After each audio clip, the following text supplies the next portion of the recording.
Good morning. నేను ఈరోజు మా ఇంట్లో ఏం కూర చేస్తున్నానో మీకు చూపిస్తాను ఫ్రెండ్స్.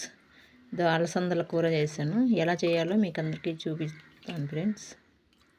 చాలా బాగుంటుంది ఫ్రెండ్స్, తినడానికి చాలా టేస్టీగా ఉంటుంది ఫ్రెండ్స్.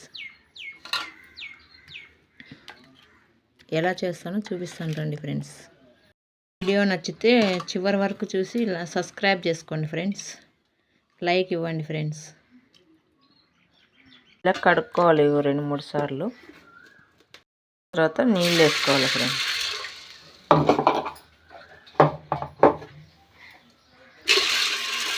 నీళ్ళు వేసుకొని ఇవి ఇలా ఉడికించుకోవాలి ఫ్రెండ్స్. ఫస్ట్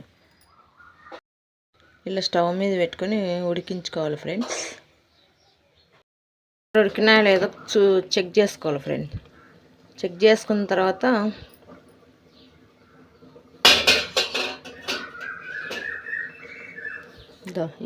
ఈ కూరగాయలన్నీ వేయాలి ఫ్రెండ్స్. అదొక్కటి కొన్ని బీన్స్, ఉర్లగడ్డలు, క్యారెట్ వేసి ఉడికించుకోవాలి ఫ్రెండ్స్.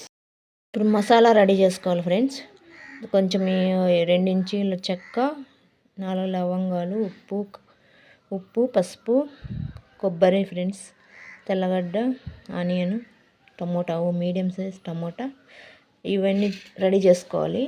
తర్వాత ఇది వచ్చి ఫ్రెండ్స్ ధనియాల పొడి, ఇది మసాలా పొడి, అదే సాంబార్ పౌడర్ ఫ్రెండ్స్. కారం, తగినంత కారం వేసుకోవాలి. ఇది చింతపండు నానబెట్టుకోవాలి ఫ్రెండ్స్. 2 సార్లు కడుక్కొని నానబెట్టుకొని పక్కన పెట్టుకోవాలి. అన్నీ మిక్సీ జార్లో వేసుకొని మిక్సీ పట్టుకోవాలి ఫ్రెండ్స్.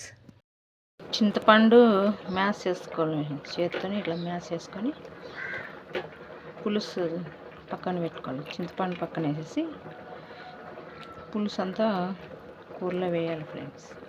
కూరగాయలన్నీ ఒకసారి ఉడికినా లేదు చూసుకొని మిక్సీ పెట్టుకున్న మసాలా వేసేయాలి ఫ్రెండ్స్.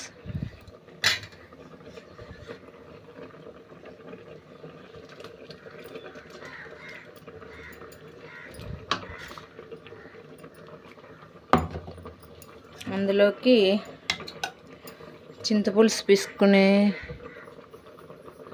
ఈ రసాన్ని కూడా వేసుకోవాలి ఫ్రెండ్స్. ఇదంతా బాగా కలుపుకొని ఒక 5 నిమిషాలు ఉడకనివ్వాలి ఫ్రెండ్స్.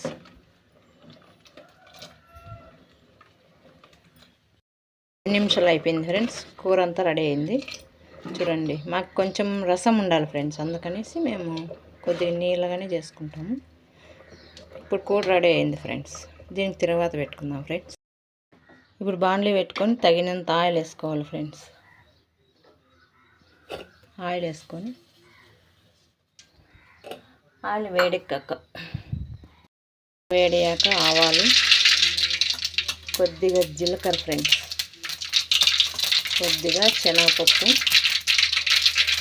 అలాగే ఎండుమిర్చి,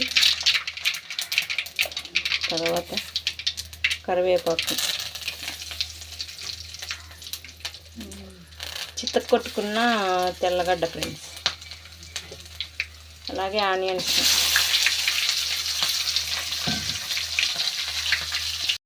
ఒకసారి బాగా కలుపుకోవాలి.